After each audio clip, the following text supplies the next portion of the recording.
Ladies and gentlemen, boys and girls, welcome to another session of podcast. I wish and I'm sure you will enjoy listening to the broadcast. Our topic for today is something very sweet, literally. It's sugar. Sugar plays such an important part of our lives. Our morning, right from our morning coffee and tea in the, till the evening, a small little sweet that we have. Sugars, culturally and emotionally, we are all connected to sugar. But let's understand a little more about sugar, how it affects us, and what is its history. So, sir, we'd love to hear from you on this beautiful topic of sugar, the sweet topic of sugar. Yeah. So, what is sugar really? Is it a carbohydrate? How can you classify sugar? Sugar is the most, integral part of our life. There is no doubt. Absolutely. You get up with sugar. Yeah. Your tea and coffee, whatever beverage you have. There are a lot of people abroad, you see, they bound to have orange juice in the morning. So, sugar is out of 6 major tastes, sugar is the most predominant one, the first one. Okay.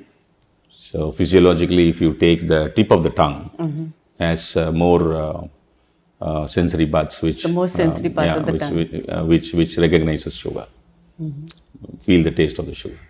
So, sugar is another component which is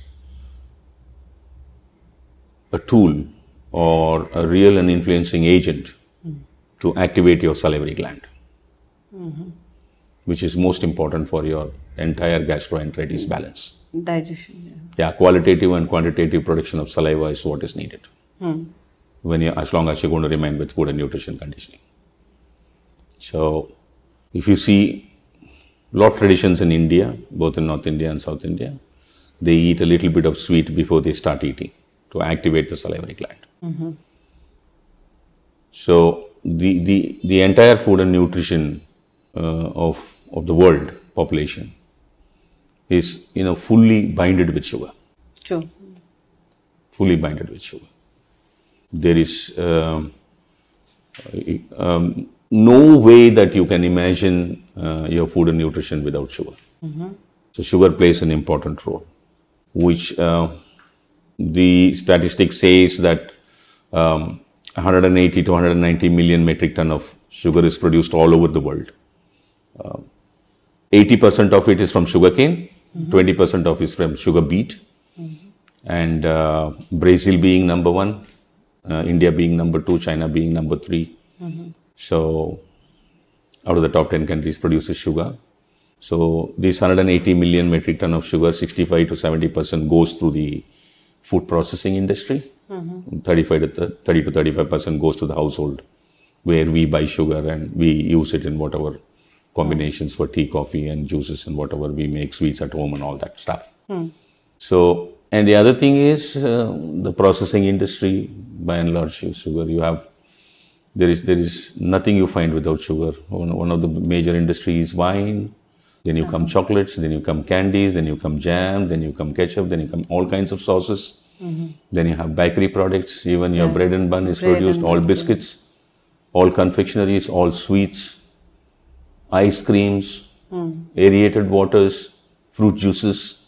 It keeps on going. There is no end for it. If you feel that you have stopped your sugar in your tea and coffee and I'm staying without sugar, there is some form or the other the sugar is going in. Yeah, normally the sugar which is produced from the cane.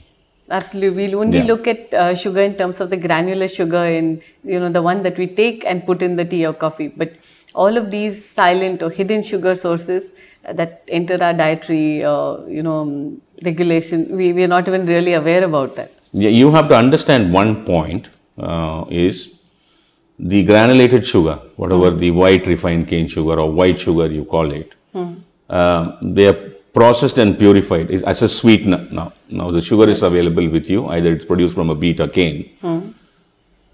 Why humanity give importance to this white sugar is it will only add sweetener. It will not interfere with the taste of your other components. You understand? If you are going to make a sweet lime juice, you're going to add sugar. It's not going to disturb your sweet lime taste at all. It's going to only add sweetener. It's going to only add the sweet, Yeah. If you are going to make a badam alwa, you add white sugar as a sweetener, it will not interfere with the taste of the badam. It will only add sweetener to that combination. True, yeah.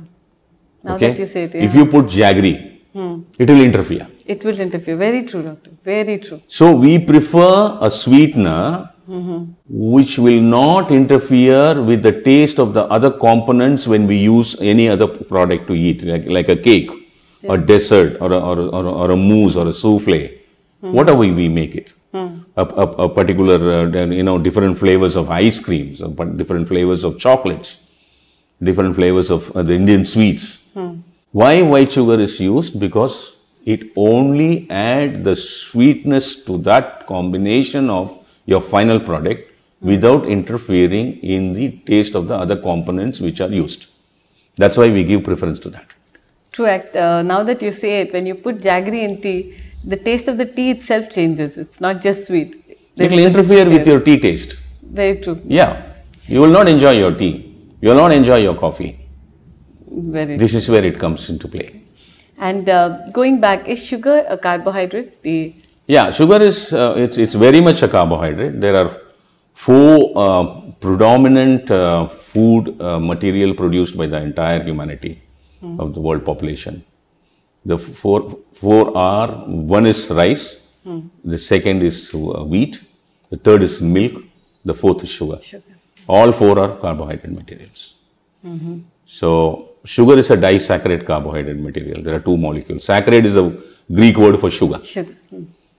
A disaccharide carbohydrate. The simple building blocks are glucose, galactose and fructose. They are single molecules. Glucose plus glucose is maltose, you know about it. And glucose plus galactose is lactose, which is found in milk. Glucose plus fructose is sucrose, sugar. So, it is very much a carbohydrate material. Okay. And a carbohydrate, people, everybody uses the word carbohydrate. Everybody shorten and say, I want to stay much without carb. All that. A carb is nothing other than, a carbohydrate, the word is nothing other than, it is 1:1 ratio of carbon, hydrogen and oxygen atoms forms a molecule. The abundantly found molecule on Earth. Even your body is built 90%, 95% with carbohydrate. Carbohydrates. Yeah. True. And is sugar toxic? Yeah, there are a lot of work has been done on sugar by the modern science. The basic biochemistry studies were started in 1930 onwards. At that time, we did not have many of the instrumentations what we have today with respect to molecular studies and all that stuff. From 1970 onwards, we started getting some basic machines to study many things. The researchers have come and all that stuff. Sugar is partly toxic in nature, no doubt whatsoever. Sugar is one glucose and one fructose molecule, binding with each other. So the glucose is identified by the body as as it goes through the blood and absorbed for our energy source. The fructose is not identified, even though the molecular formula is the same. C6H12O6 is molecular formula for both. Fructose, the carbon part of the 6 atoms, a 5-member carbon makes a ring. So body doesn't identify fructose. The liver cells alone can metabolize sugar. Balance, when it left out in the blood, body cannot recognize it. It changes over to 40% of your fructose gets converted to fat. Okay. So then some good amount of fructose lead to conversion of LDL, cholesterol, then triglyceride, then uric acid, lactate, whatnot. Really harms us if you are going to consume a lot of sugar. If you are going to keep your sugar intake well under control, the liver cells can convert fructose into ATP molecule and use them as energy source. 24 to 59% of the fructose is metabolized by the liver.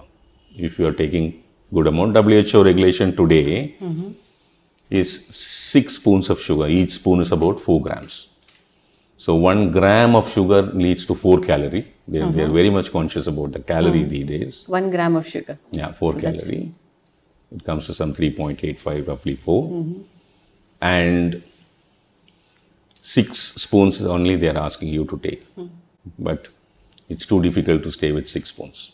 6 teaspoons of sugar per day is Yeah. allowable. Don't Okay, harm you. that's- The more of sugar, it's not good for you. Okay.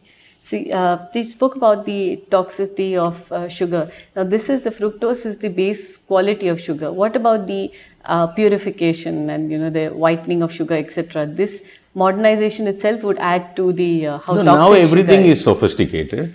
They used to use, they are still using sulfur dioxide in the process. So now we have mills which comes out with purification of sulfur-free sugar. Uh-huh. So previously they used to use gelatin and other things from the bone sources and all for bleaching the sugar. Now all those things have gone because the production is too high. They use actified carbon. Okay. So we don't have much of chemical contamination in sugar. Only thing, compared to jaggery, the sugar, all the other mineral components are removed. Removed from sugar. Yeah, the number of antioxidants have been removed. Then only you get the sweetener, which can only give your sweetness to your food. Which will not interfere in the base taste. Yeah. So if you take jaggery also, it has got its own importance in Indian system of cooking. Sure. That's a different issue altogether. When it comes to the question of white sugar, there is no much of chemical contamination as far as I know. Okay. Whatever little that I have studied going to the mills and all that, because fructose is the major culprit, which is, from 1970 studies have been done. Fructose was first identified in the year 1847 by a French scientist called Augustin Pierre. The word fructose was coined 10 years later in 1857. Okay. The word fructose was coined by William Miller, who's a British chemist. He is the one who also coined the word sucrose, which comes as SUC on the chemical table. So after that, only from 1970, in the last 50 years, they have studied a lot on fructose toxicity, which has its own impact over our gut flora also, which becomes a fuel for your cancer cells also. They talk about, there's a doctor called Robert Lustig, who has done a lot of work on sugar with respect to fructose toxicity. You have this number of videos in the YouTube. You will understand more about it. Okay. How did the ancient science or the ancients treat sugar or sweetness? What was the role that sweetness played in ancient science? No, when we looked into the recent history in the last 2000 years, it looks like that, evidence shows that from a region of South Africa, Mauritius or whatever, the sugarcane plantation had come into India 1,000 years ago during Rajaraja Cholan time. So till then, I think either we were definitely not growing sugarcane in this part of the land, in the Indian subcontinent. We must have been importing from Europe and other places some sweetness, it should look like. But we were using palm jaggery. Palm jaggery, right. Yeah, which is very much low in the glycemic index. Sugar, this concept of glycemic index is the GI value they talk about. Is anything above 55 is high glycemic. High glycemic. Anything less than 55 is low. Anything above 70 is very high glycemic index. So palm jaggery is very much on the lower side. They were using palm jaggery those days in the recent last 2000 years. Prior to that, they must have had, definitely. It's not that these things are new, and the recent history shows this, whatever we could study. So they were using more of palm jaggery down south. I don't know about the northern part of India. So we were practicing sugarcane jaggery in the last maybe 1100 years in the Indian subcontinent. And before that, it was all palm jaggery that was in use. Palm jaggery, yeah, they make their own sweets in the ancient days. You have this, there is some paniyaram, there are so many things they make. You have your own, that what we call it as kheer, payasam that they make. Yeah, they used to make number of sweets and all that stuff. But again, the sweetener plays a very important role.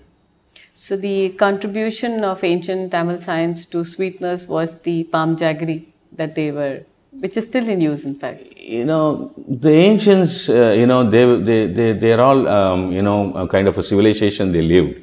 Their movements were very high, in the sense like they're hard workers. Hard work. Yeah, so they can burn whatever they eat. Now we don't burn what we eat at all. Yeah.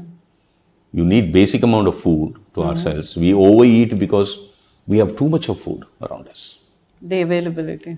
And you sit in Chennai, you can eat any food. You want the Mexican food, you want the Egyptian food, you want the Greek food, you want the Portuguese food. What do you want? Chinese food, real Chinese, Korean food, Japanese food, all kinds of fast food from Europe and America. Everything you have in your doorstep today. Even with your smartphone, if you touch some number, they come and deliver you. You can deliver, yeah. So, you have too much of food today. So, the ancients were good enough, they can burn. So, they had some kind of a balanced diet, it looks like. They were using a lot of sweetness in their time. So, today we are using more of sweetness and less of movement to burn out the sugar. Yeah, that's why obesity is the end result of more of fructose getting converted to fat. Okay. No doubt whatsoever. Thank you very much for spending your quality time. Thank you very much for your attention. I wish you enjoyed this session. See you later.